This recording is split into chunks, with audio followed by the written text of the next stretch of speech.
बिस्मिल्लाहिर्रहमानिर्रहीम। अस्सलाम वालेकुम। मैं जलील खान कुलाची, आप मेरा यूट्यूब चैनल देख रहे हैं। मुझे वाला इस वक्त जब मैं वीडियो बना रहा हूं तकरीबन को 1 बजे के राउंड अबाउट का टाइम है और इस वक्त इस्लामाबाद इलेक्शन कमीशन के ऑफिस के बाहर एक धरना जारी है। मीडिया पर्सन को अंदर जाने की इजाजत नहीं है। इवन कि हमारे जो सीनियर जर्नलिस्ट हैं, समी इब्राहिम साहब अभी मौजूद थे, बाकी और सीनियर जर्नलिस्ट, यानी उनको रिकग्नाइज ही नहीं किया जा रहा कि आप मीडिया पर्सन हैं। सिवाय चंद एक मीडिया पर्सन जिनके नाम पता नहीं कहां से आए, उनको अंदर जाने की इजाजत है, बाकी किसी को अंदर जाने की इजाजत नहीं है। और ना ही इलेक्शन कमीशन के ऑफिस के बाहर किसी को खड़ा होने की इजाजत है। कोई बंदा रिपोर्ट नहीं कर सकता, कोई वहां पे खड़ा नहीं हो सकता। असल में मसला यह है कि अभी शुएब शाहीन साहब और अली बुखारी साहब इलेक्शन कमीशन के अंदर मौजूद हैं और उन्होंने बेसिकली पाकिस्तान तहरीक इंसाफ ने आज कॉल दी हुई थी। कॉल ये थी कि आपने आरओज के ऑफिस के बाहर धरना देना है।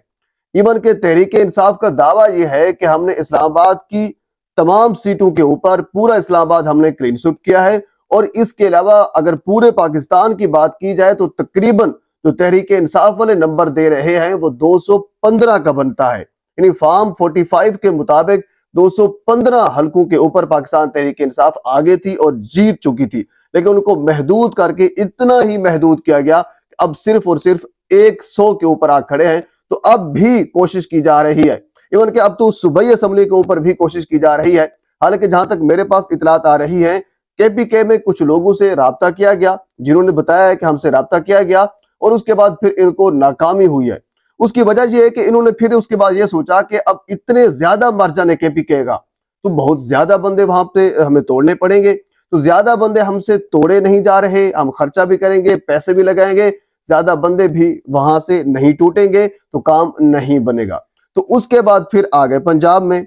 अब पंजाब की सूरत हाल ये है कि अभी तक जहां तक मेरी इतलात है, सवाए 1-2 बंदे के बहुत से बंदों को, बहुत से कैंडिडेट को जो आजाद उम्मीदवार जीते हैं, उनको कालें की जा रही हैं कि आप पाकिस्तान मुस्लिम लीग नून में शामिल हो जाएं या फिर कह लीजिए कि पाकिस्तान पीपल्स पार्टी में शामिल हो जाएं। सवाए एक बंदे के, जिसका नाम भी मैं आपके सामने रखूंगा, इसके अलावा किसी एक बंदे ने भी अभी तक पंजाब में भी हामी नहीं भरी कि हम तहरीक इंसाफ को, इमरान खान के नजरिए को छोड़कर हम आपके साथ खड़े हों। ऐसा कभी नहीं हुआ। तो अब परेशान है, करें तो करें क्या।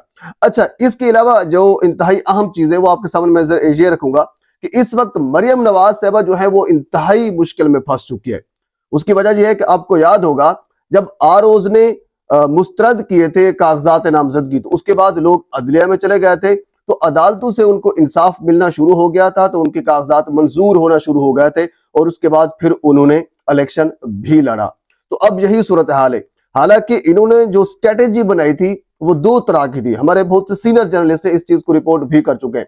स्ट्रेटेजी एक तो ये थी कि वो हलके जिनके अंदर पाकिस्तान तहरीक इंसाफ आसानी से जीत सकती है, वहां पे इन्होंने फॉर्म 45 और फॉर्म 47 का रद्दोबदल करना था, वहां पे इस किस्म की जो है वो धांधली करनी थी।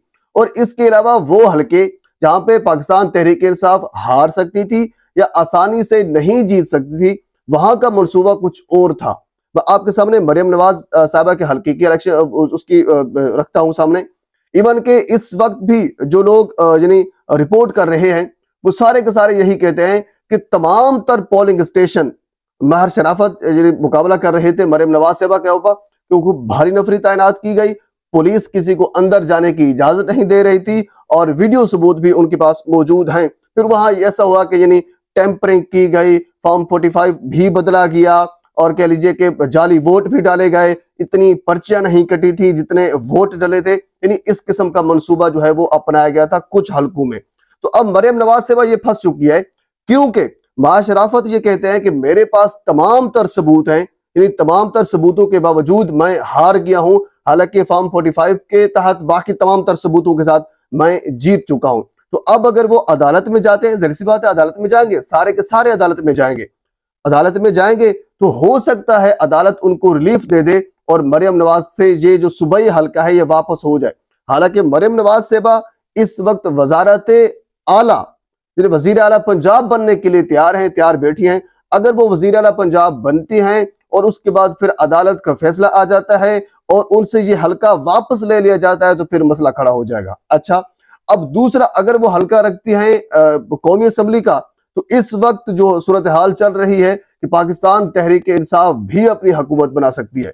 अगर पाकिस्तान तहरीक इंसाफ अपनी हुकूमत बनाती है तो फिर मोहतरमा को अपोजिशन में बैठना पड़ेगा। तो इस हवाले से मरियम नवाज साहबा के ऊपर काफी कह लीजिए कि वो मुश्किल वक्त है, इस वक्त उनको सोचने का टाइम नहीं है। अच्छा, साथ आपको ये भी बता दूं, ये इंतहाई अहम तरीन चीज है, अभी तक जो इलेक्शन के नताइज नहीं आए और इतनी ताखीर की वजह यह है, जहां तक मैंने रिसर्च किया और जहां तक मैंने कुछ लोगों से पूछा है, उसकी वजह यह है कि जब भी इलेक्शन कमीशन ये ऐलान करेगा कि नताइज मुकम्मल हो गए तो उसके बाद फिर टाइम कम होगा हुकूमत बनाने में, क्योंकि अभी तक इन्होंने जोड़ तोड़ करना है, काफी मामलात चल रहे हैं। हो सकता है कि बिलावल भुट्टो साहब को वजीर आजम बना दें, क्योंकि बिलावल भुट्टो भी ये कहता है कि अगर नवाज शरीफ जैसा बंदा 3 मरतबा वजीर आजम बन सकता है तो मैं क्यों नहीं बन सकता कि मैं वजीर आजम बन जाऊं, और साथ कह लीजिए आसिफ अली जरदारी साहब जो है वो सदर पाकिस्तान बन जाएं। और इसी तरह मौलाना फजलुर रहमान साहब ये कहते हैं कि वो भी सदर पाकिस्तान के मजबूत तरीन उम्मीदवार हैं। और इसी तरह फिर गवर्नर पंजाब कौन होगा, जिसमें ख्वाजा साद रफीक साहब का नाम आ रहा है, खुरम दस्तगीर का नाम आ रहा है। तो यानी ये सारी जो तोड़ बोड़ है, ये सारी जो बंदर बांट है, ये अभी होना बाकी है। तो जब इलेक्शन कमीशन नताइज का ऐलान कर देगा तो उसके बाद फिर इनको हुकूमत बनाने के लिए टाइम कम होगा। तो इसी वजह से इन्होंने ये स्ट्रेटेजी अपनाई हुई है कि थोड़ा सा मजीद इसको आगे लेकर चलें। अभी तक तो नताइज आए ही नहीं है, ताकि हम यहां से जो बंदर बाट है वो मुकम्मल कर लें। जब हम बंदर बाट कर लेंगे तब हम कह देंगे इलेक्शन कमीशन को कि आप भी नताइज का ऐलान कर देंगे। जब वो नताइज का ऐलान कर देगा, बंदर बाट पहले हो चुकी होगी, तो ये सारा मामला जो वो हल हो जाएगा। ये एक ताखीर की वजह है। मजीद आने वाले चंद घंटों में ये सारी चीजें वाज़ेह हो जाएंगी। अभी तक मुझे इजाजत दीजिए, आने वाले चंद दिनों में जब भी ये सारी चीज वाज़ेह होती है तो आपके साथ जरूर शेयर करूंगा। एक मरतबा आपसे गुजारिश है मेरे चैनल को सब्सक्राइब कर दें ताकि आने वाली हर इंफॉर्मेटिव वीडियो आप तक पहुंच सके। अल्लाह हाफिज।